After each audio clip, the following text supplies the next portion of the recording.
Aujourd'hui, on va parler de ce qu'il faut savoir avant de commencer à investir en immobilier.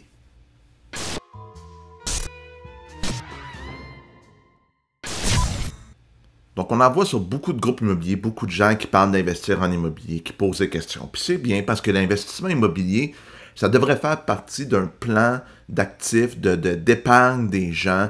Ça peut être une composante, puis il y a plein de façons d'investir en immobilier. Aujourd'hui, je veux parler de gens qui achètent des immeubles à revenus surtout.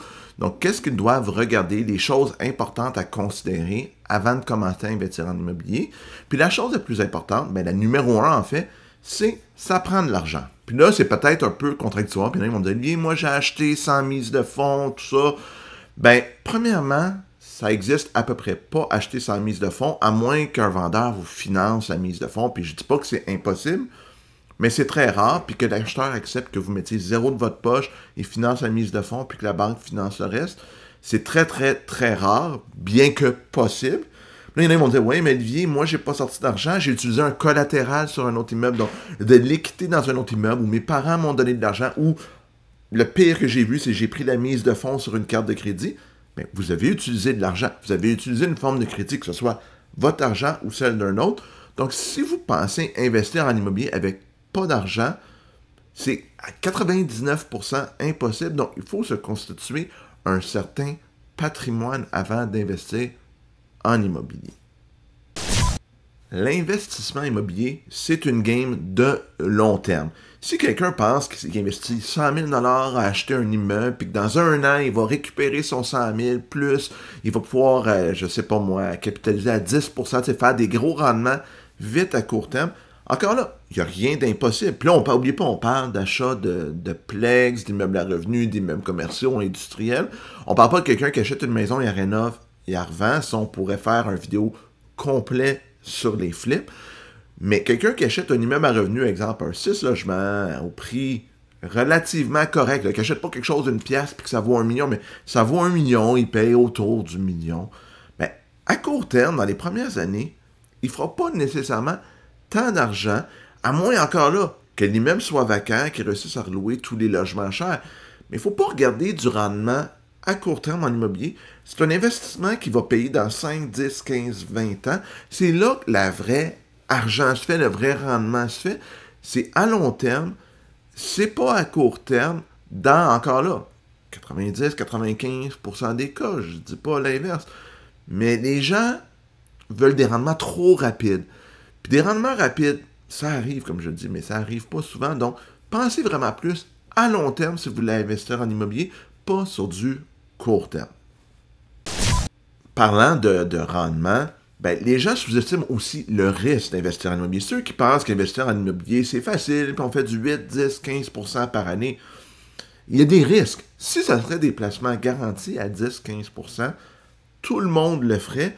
Il y a des risques. Puis j'ai vu des clients, puis je donne toujours cet exemple-là, puis c'est pas toujours le cas, mais tu sais, j'ai vu des clients qui ont acheté des immeubles, puis qu'ils ont vendu 5, 10, 15, même 25 ans plus tard, puis n'ont pas fait des rendements si faramineux que ça. Ils ont fini par faire du 3, 4, 5%, parce que le marché immobilier, c'est quelque chose de dynamique. Tu sais, il y en a qui achètent des condos pour les louer. Ben, si ça fait 20 ans que vous avez votre condo, puis après ça, vous déménagez, puis vous le louez, oui, vous faites de l'argent, mais acheter un condo au prix du marché aujourd'hui pour le louer, pendant les premières années, il n'y a pas d'argent, puis là, on le voit avec les cotisations spéciales, par exemple, c'est plus difficile. Ou tu sais, acheter un immeuble de 1950, 1940 sur le plateau Mont-Royal, puis se rendre compte après 4 ans que finalement, l'immeuble, il s'enfonce, il faut qu'il soit pieuté, qui est quand même assez commun sur le plateau Mont-Royal, puis là, ça vous coûte... je vais dire 100 000, là, tu sais, j'ai pas le coût de pieutage d'immeuble, puis ça dépend de bien des facteurs, mais ça s'entend que c'est pas une job à 5 000 $.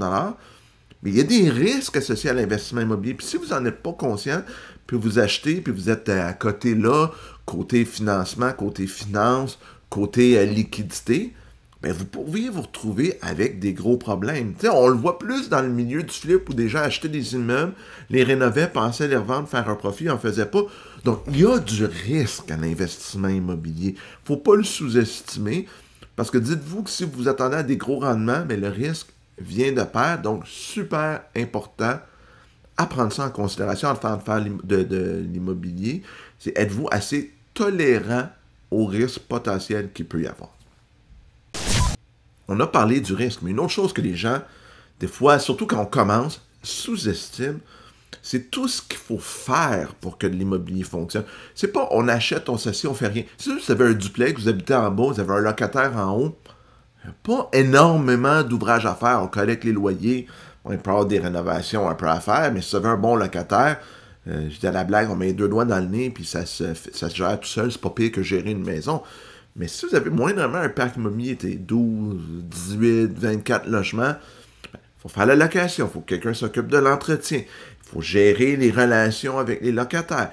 Après ça, si on veut faire des travaux, ben il faut connaître un peu c'est quoi le coût des travaux, savoir c'est quoi le genre de maintenance qu'il faut faire.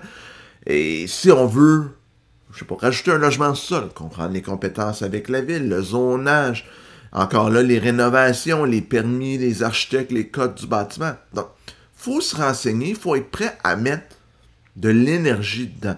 C'est sûr que si vous achetez 400 logements, vous mettez un gestionnaire, c'est facile, mais si vous avez un 8 logements pour commencer, là, ben vous allez probablement devoir faire la gestion parce que sinon, les frais de gestionnaire les premières années ils vont manger tout votre argent puis vous n'apprendrez pas.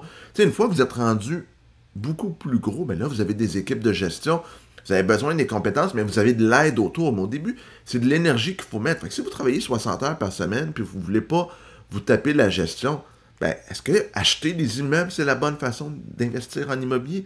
Peut-être pas. Peut-être que vous êtes mieux d'aller en bourse, acheter des actions de REIT. Je m'excuse, je pense pas que de terme français, là, mais c'est des compagnies cotées en bourse qui possèdent des immeubles dans différentes catégories, que ce soit des bureaux, des logements, dans des marchés.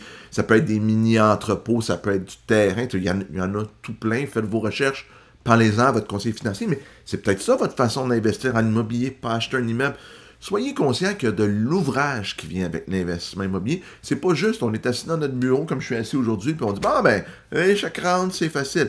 Soyez prêts à y mettre l'énergie nécessaire. Une fois qu'on a dit tout ce que j'ai dit dans la vidéo, il y a une situation qui est arrivée, puis que je trouve qui est super importante de parler dans l'investissement immobilier.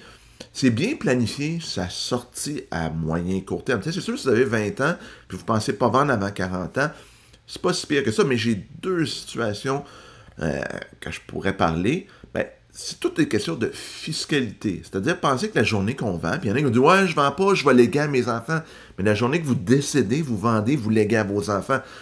Ben, j'ai quelqu'un que je vais dire son père, sa mère, en tout cas, sa famille avait des immeubles.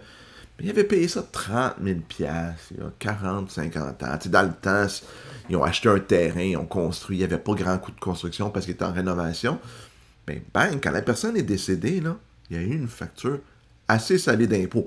Au moins, la famille avait eu le bon sens de ne pas réhypothéquer l'immeuble au maximum. Donc, ils ont eu la capacité de sortir de l'argent pour pouvoir payer les impôts. Ça n'a pas été si pire. Mais à l'inverse, il y a des gens qui achètent des immeubles, ils hypothèquent ça au maximum qu'ils peuvent. Puis ça, encore là, c'est une stratégie, vous pouvez voir si ça fait dans votre portefeuille. Mais les gens prennent de l'amortissement sur leur immeuble. Puis là, je vous référerai à des comptables si vous voulez avoir un cours sur l'amortissement. Il y a plein de gens qui font des vidéos sur les médias sociaux. Mais la personne, elle amortissait son immeuble, donc au livre, son immeuble valait de moins en moins cher, mais hypothéquait toujours au maximum. Puis là, la personne, elle allait réhypothéquer. Je dis, attends, si tu réhypothèques, rends-toi compte que tu ne vends pas ton immeuble pour 10 ans. C'est tout ça que tu veux. Parce que le montant d'hypothèque qu'il prenait faisait que si on revendait l'immeuble, le capital disponible avec tout ce qui était la récupération d'amortissement, les impôts à payer, ben, il vendait son immeuble, il sortait avec ça de ses poches. Zéro. Vraiment, puis zéro, là, c'était peut-être même moins quelque chose avec l'impôt à payer. Donc, il faut y penser à tout l'aspect fiscal de transmission de patrimoine. Si on veut vendre, qu'est-ce qui arrive, si on prend de l'amortissement ou pas. Donc, entourez-vous d'un bon comptable, d'un bon fiscaliste pour faire une structure fiscale intelligente si vous achetez un immobilier. Vous achetez un duplex pour habiter dedans, vous n'avez pas besoin de ça. Je parle de gens qui veulent faire un investissement professionnel plus conséquent. Encore là, vous achetez juste un 6 logements, vous n'en achèterez pas d'autres. Pas sûr que c'est 100% nécessaire d'avoir une grosse planification fiscale, mais encore là, ça va dans l'ensemble de votre patrimoine, mais beaucoup de gens sous-estiment la sortie de leurs investissements au moment où ils commencent, donc c'est un petit peu ça que je veux dire. Faites ça au début, planifiez un peu votre plan à long terme, puis comment vous devriez mettre vos choses à court terme pour pouvoir bien répondre à vos attentes, puis pas mettre votre famille, vos amis, ceux qui vont hériter de vos choses plus tard, ou même vous-même, si vous voulez vendre à 70 ans, puis dites, merde, je vends, puis je suis pas capable. J'ai des clients qui n'ont pas été capables de vendre parce qu'ils avaient fait des mauvaises planifications fiscales. Donc faites-le, c'est super important.